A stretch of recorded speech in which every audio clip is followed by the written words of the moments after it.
Yeah, this is not working. That video will have to be different. This is my first voiceover, so please bear with me. Now, for the background. As Facebook can reminded me, 10 years ago I made my first board, and a second, and a third, and a fourth. Yeah, that was my green period. Next came longboards, new colors, more foil, prawn, sup, electric, couple more surfs, but then I lost my garage. Time to move, change country. Sadly for my addiction, spare bedroom became a new workshop. New surfboard, mini longboard, mid-lengths, a new foil board, a transparent board tentative, and I ended up building a boat in my apartment. But almost 5 years ago, things changed. Wing foil, a brand new domain to explore. The first board were relatively short, wide, a lot of volume. It got us started, but not very efficient.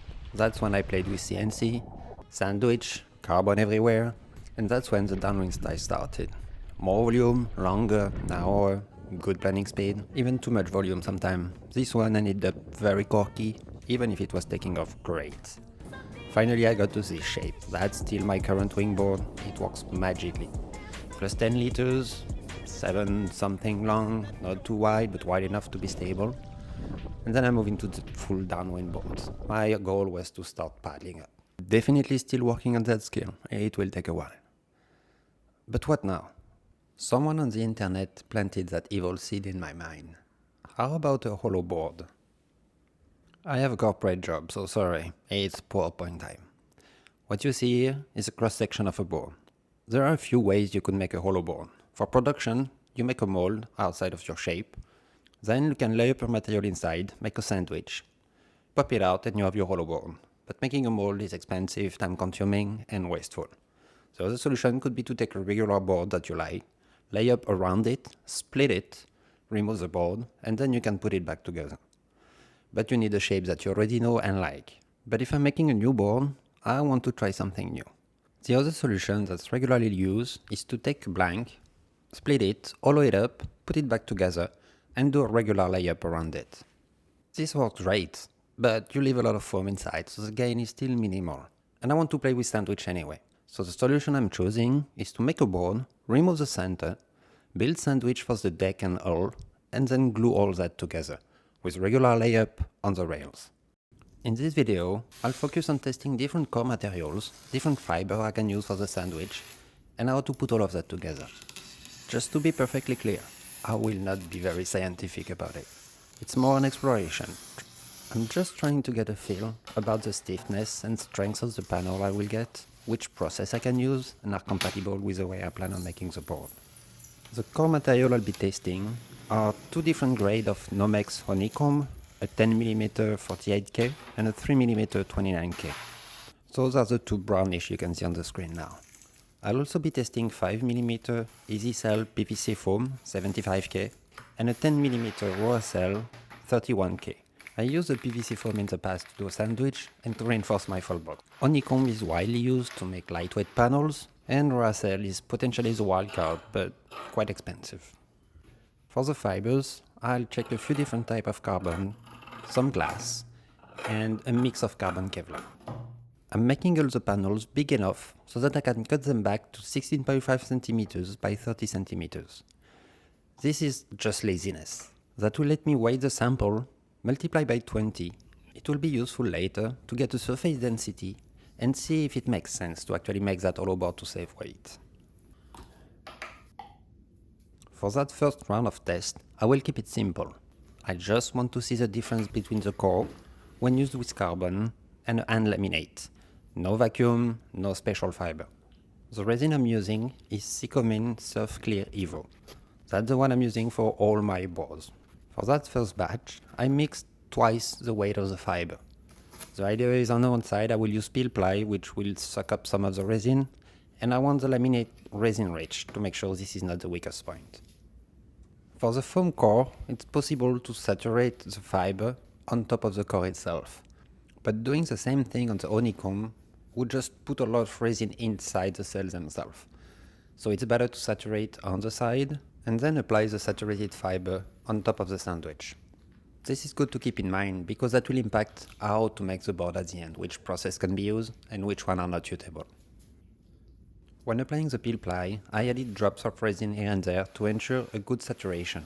And in the end, in this test, I used a full twice the amount of fiber of resin that I prepared.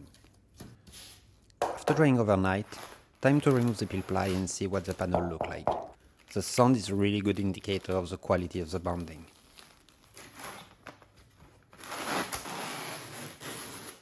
When I tried to press a little bit on it, the sound that this sample made was not really good. You could hear the delamination happening.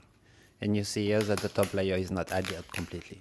So from the test, I already know that without vacuum, I cannot really use the OSL. When pressing on the other sample, no suspicious noise. So far, it looks like contact lamination with those 3 cores is a viable option. I then trimmed the 3 samples to the right size. Again, I'm trying to get samples of 0.05 square meters. And the width of 30 centimeters, around 1 foot, should be roughly representative of the widest unsupported span when the sandwich is in place on the board.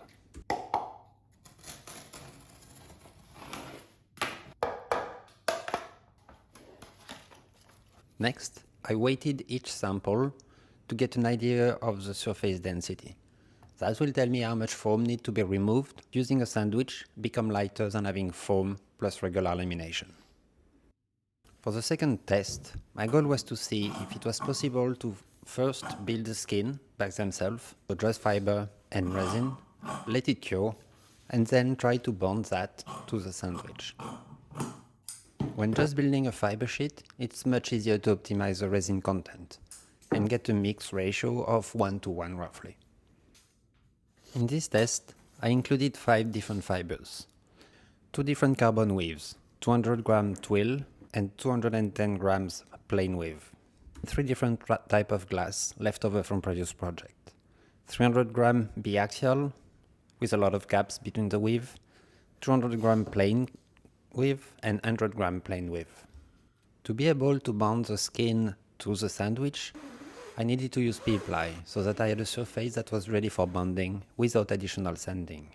So to save on material, I chose to do a layup of fiber, then peel ply, and then fiber. That was not my best idea.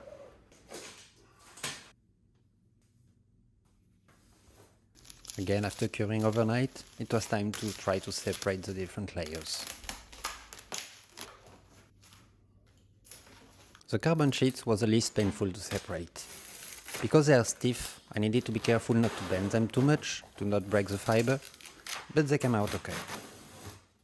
The glass sheets were another story. The 100 gram was impossible to remove without tearing apart. 200 gram, being really careful, I barely managed to save one. 300 gram was easier to separate, but the change of color in the sheet made me worry that the resin was separating from the fiber itself. I then trimmed each sheet slightly above the target dimensions so that I can glue them and correct the size at the end. A quick weight check ruled out the 300 gram biaxial. It absorbs way too much resin.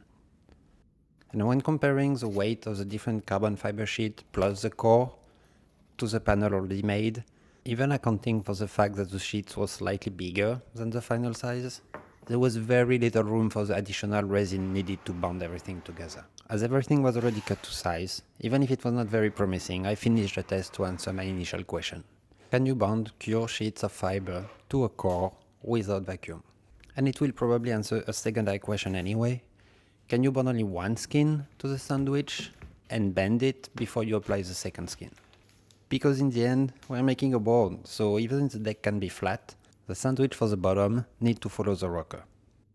Feeling how the skins and the core didn't stay together, I had a bad feeling about that layup. So just to increase my chances, I added some weight on the top to let it cure. Of course, I forgot to separate the top sandwich from the weight, and I messed up the thin honeycomb. I had little hope in that one anyway. The other 2 sandwiches looked promising at first. Bending looks okay, no suspicious noise, but when pushing a little more, cracking started to come. The honeycomb was the easiest to separate. Not enough extra resin to make the kind of fillet around each of the cells. So yeah, good try, but definitely not an option. Before starting the last round of tests, I wanted to understand a little bit better the mode of failures. With the thin honeycomb, despite not being suitable for the board, the failure should match a thicker one. The failure is mainly due to the fiber delaminating and then starting to buckle outward. For the board, I will aim for a slightly resin-rich laminate, which should help with adhesion. With the PVC foam, the failure is a little bit different. The foam compresses, which lets the fiber buckle both inward and outward. With the thick honeycomb, half weight, full body weight, slight jump, no problem.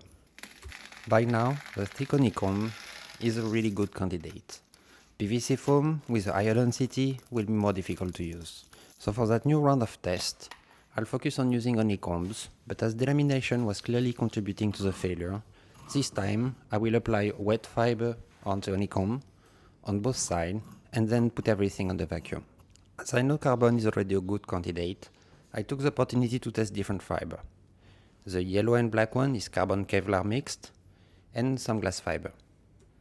A side benefit of using those fiber is that it's much easier to see when they are properly saturated. And you can also look at the back to see if the peel ply itself is saturated. I was hoping to avoid delamination just by having a rich layup. So for the first side, I glued it without vacuum. But as soon as it was cured, once I removed the peel ply from the glass, it was clear that the adhesion was not perfect. Carbon Kevlar felt a little bit better, probably because the Kevlar absorbed more resin and the layup was more rich. Once all the peel ply was ripped off, I trimmed all the panels to size. It's impressive how easy it is to cut the Kevlar with just pure resin and a pair of scissors. With this new combination of fiber, the flex is still okay to follow the rocker. Sadly, because of the lack of vacuum, the delamination is close. So to make the second skin on the samples, I prepared the fibers the exact same way and then stacked them up in a vacuum bag. I really like using that vacuum system for clothes.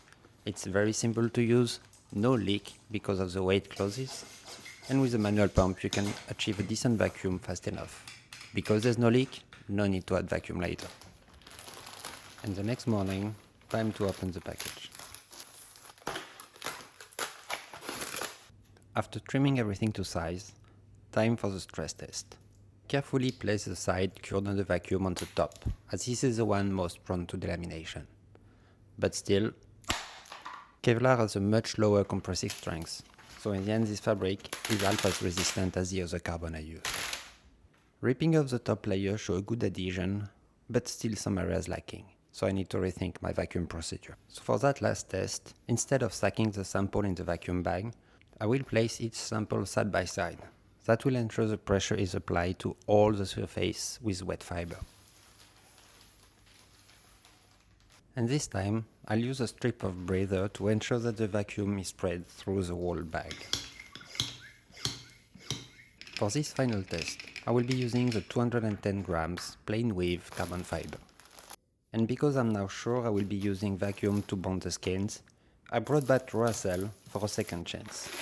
33% decrease in density for the core could be interesting. I took the opportunity to also fine-tune the way to cut those panels. Using a saw is okay for straight lines, maybe slight curve, and for everything more precise, a sharp Stanley knife will work.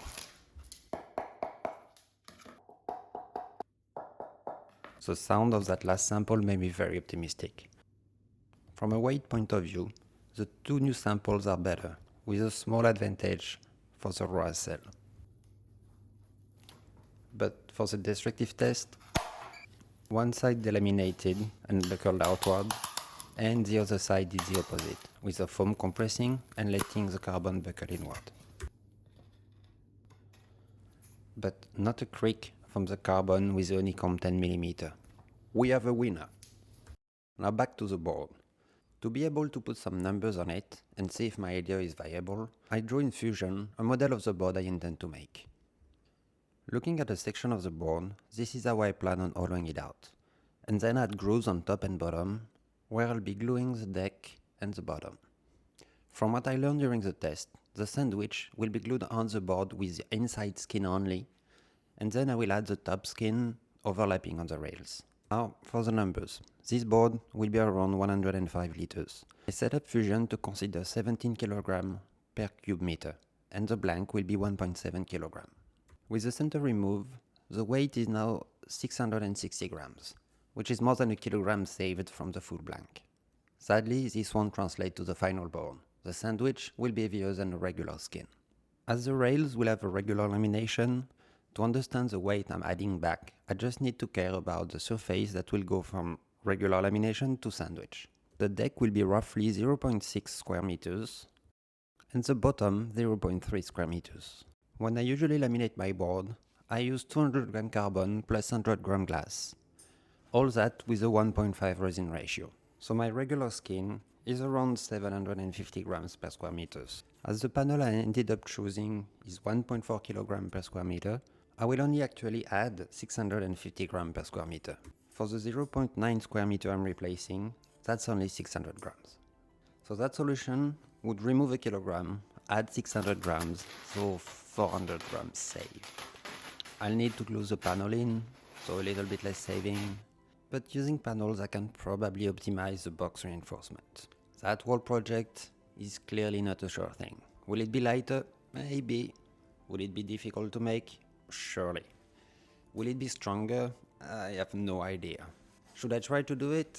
Probably not. But to be honest, that decision was already taken before starting that video. So see you in the next one to make a hollow board.